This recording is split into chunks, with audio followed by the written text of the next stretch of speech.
Okay, so everybody see my slides? I'm always never sure. So hello, everybody. I am Kimberly. I'm the former host of the DIY Meetup. And we are going to be talking about everything that's been happening in the world. When it comes to basically, we're living in a new world where people are a little more, I'm trying to see if I can, how do I get this to go to the next slide? There we go. Where people are a little more triggered by everything. One thing that I've noticed is that when it comes to social media, because people are hiding behind a computer screen, they feel a little more bold to say whatever they want to whomever they want. But this seems to have gotten a lot worse over the past year. And I mean, I know I've experienced it. I know many of other bloggers have experienced it. And so I want to talk about kind of shifts that you can make in your blogging that will make this new way of people interacting with each other a little bit better. So as a blogger, I'm usually doing commentary. So I blog about dogs. And so I'm writing about things that are happening with my dogs, things that I've witnessed in my community, things that are happening in the industry. The problem with this today is because people are super hypersensitive, you can find yourselves on the wrong side of a cease and desist order or a lawsuit because you shared your thoughts and opinions on things. Yes, we are all entitled to our opinion. However, if a business can track the sharing of our opinion to their loss of income, you could also be on the receiving end of a lawsuit. And their lawsuit may not have any merit. It may be thrown out, but you have to ask yourself, do you have the funds to hire an attorney and fight the lawsuit until it is thrown out? I've actually seen people settle on a lawsuit simply because the other party was so angry and they had more money that they just kept dragging it on, despite the fact that they really didn't have anything. So what I would suggest is, as a blogger, make sure you understand the libel and slander laws in your area. I see a lot of people saying things like allegedly, as if that excuses whatever their opinion may be. In some cases, that may be the case. In other cases, it may not be the case. Be sure to educate yourself on the laws when it comes to sharing someone's private messages. I see this a lot where people will take screenshots of private messages and share them. I've done it myself. The problem is that there is a reasonable assumption of privacy when people send private messages. And while some areas, they don't really have any type of, it's like once you send the information, once it's out there, then it's no longer yours to control anymore. So you can't actually be upset if someone shares your message. In other places, it can be actionable. So before you go and share screenshots, make sure that you are able to do it legally and that you aren't going to be held accountable in a court. Another thing you want to make sure is take into account copyright and fair use laws. I see this a lot with YouTube, where people will be responding to someone else's YouTube video and they'll take a clip of that video and edit it into their own video, if that makes sense. Same thing, I can do it with my blog where I may be quoting someone, and depending upon how much of their content I quote it, I can end up with a copyright strike, because I can't just, a third of my content can't be quotes from someone else, if that makes sense. Some people don't mind, some people get upset about it. The problem on our end, the bloggers, is that if I start quoting like crazy and it just basically goes over into stealing content, I can have my blog de-indexed by Google, after so many reporting. If you also have a YouTube channel, you can get copyright strikes. The sad thing about YouTube is that people are using this, they're basically weaponizing YouTube. So if they don't like your content, they don't like what you have to say, they'll do a copyright strike. And because YouTube is huge, they may not be able to investigate that for every single person that's experiencing it. So we're seeing people who are potentially losing their YouTube channel or have lost their YouTube channel because of these type of copyright strikes. So be careful. And then finally, there are a lot of social media platforms out there. New ones came about. I shouldn't say they weren't new last year. They just became more popular because people are tending to stray away from what they deem as, a form of censorship, where certain platforms don't allow certain types of speech. And I'm not talking about aggressive or trolling type of speech. I just mean like certain voices aren't allowed on certain platforms. And so people are spreading out to try to find their own space. It's tempting to try and sign up for every single thing that's out there. I encourage it because you never know what's going to work for you or where you're going to find your audience. However, when you're going through this, make sure that you understand the terms of service of the social media platforms that you're using. Because for me, and for example, I have been on Facebook for, gosh, at least 10 years. And so I have 10 years of photos, 10 years of videos, 10 years of content that I've built on this platform. If I just basically lose my mind and just start posting some outrageous, outlandish things that I know is against their terms of service, I lose all of that if they shut me down, and there is no recourse. I can't appeal to Facebook and get all of my information back. So make sure you understand where that's going.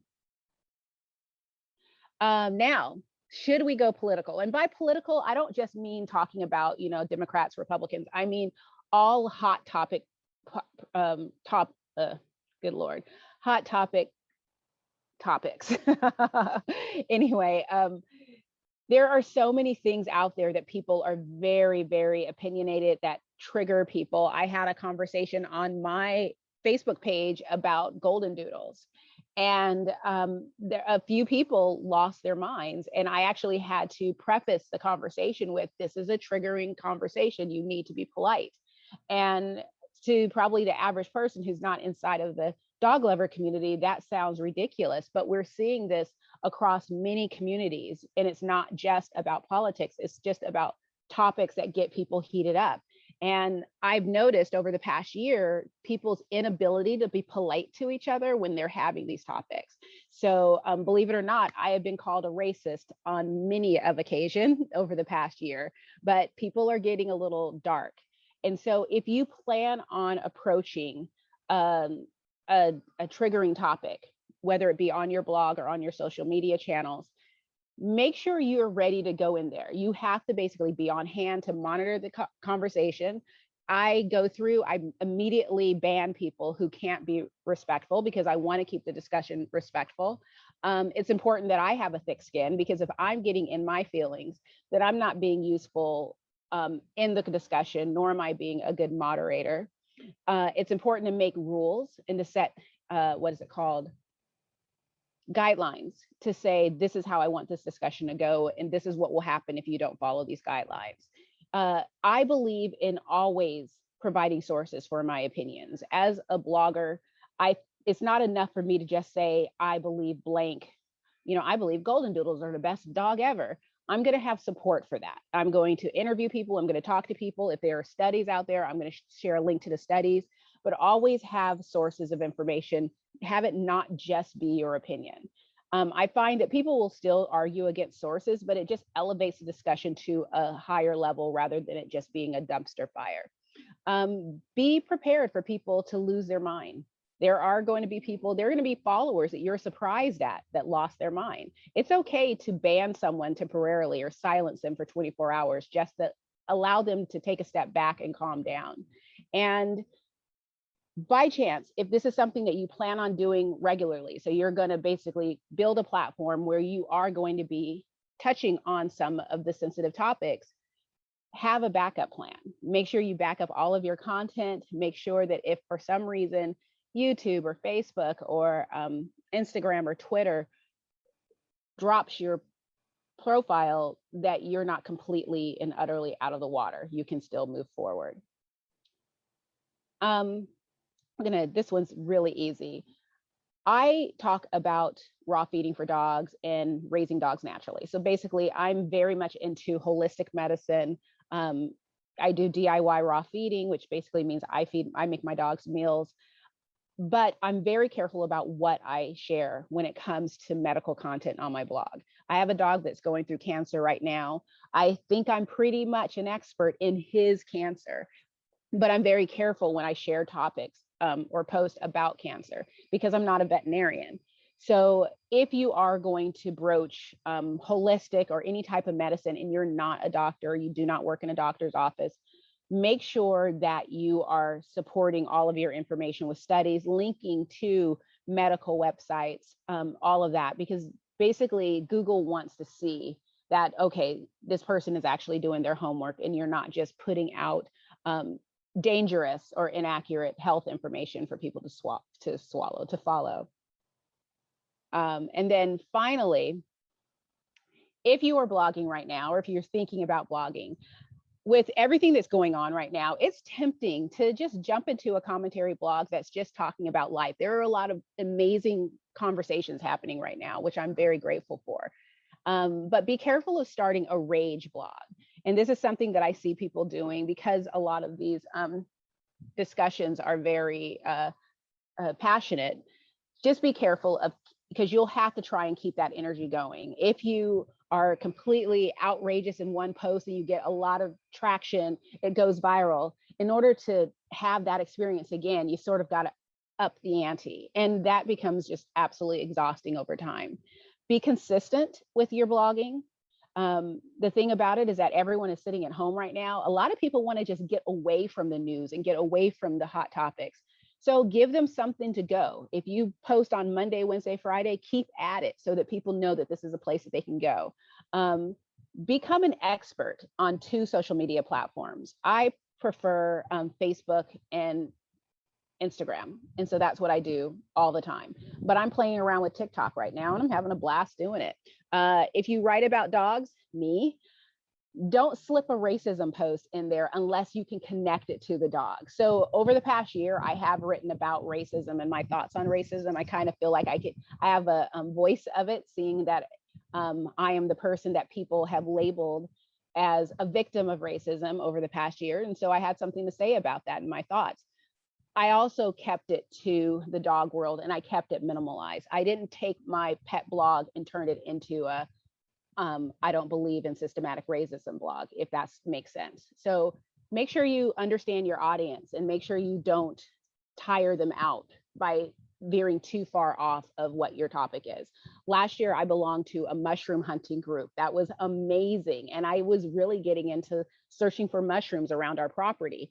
After May, it turned into a Black Lives Matter group.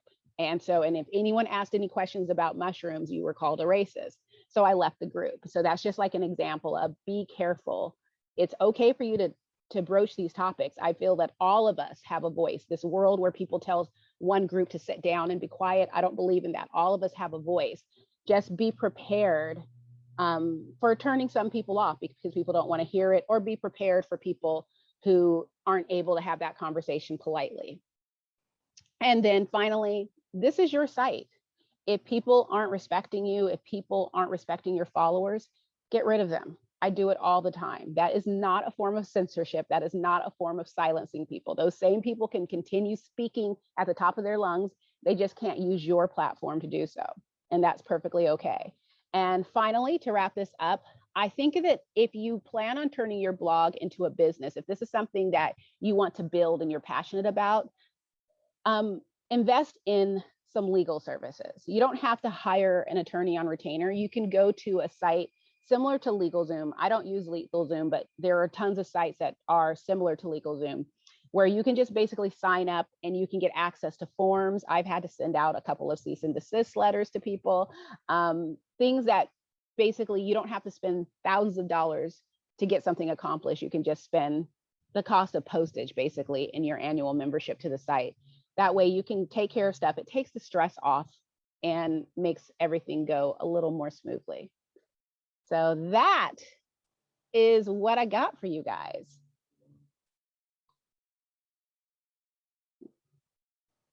And I might have gone too fast. I didn't want it to be really huge. And I don't know if we're doing questions now or questions later. So Kimberly, that was fabulous. Thank you. And somebody just said perfect speed. You haven't taken your full time, I don't think. Let me look here. No, you've got like about 5 more minutes. So if there are questions and you want to take them now, you can. The plan had been that people would do all their Q&A in the breakout rooms later. But since you've still got 5 more minutes, I'm happy for you to take Q&A if somebody has a question. Well, so I don't see anything there, but I'll keep an eye out. But yeah, so I guess I can just share with you just the reason why I wanted to do that presentation for us today is just that I think that because we've all been at home for so long and we haven't really been interacting with each other except for on social media. I don't know about you guys, but I've sensed a shift. And it'll be interesting to me when we go back to a world of seeing each other in person again, because it's just sort of like, I'm curious to know how many people are going to be a little embarrassed about how they behaved on social media. It's funny because when you have a dog that has cancer, all of a sudden, all the other anger and rage that goes on doesn't seem as important as, and so I have a unique perspective. I also, because I have dogs, I know that my dogs are very sensitive to emotions and energy. And so I try to keep everything as positive as possible whenever I'm doing it. So yay. So thank you. I'm glad you guys found it useful.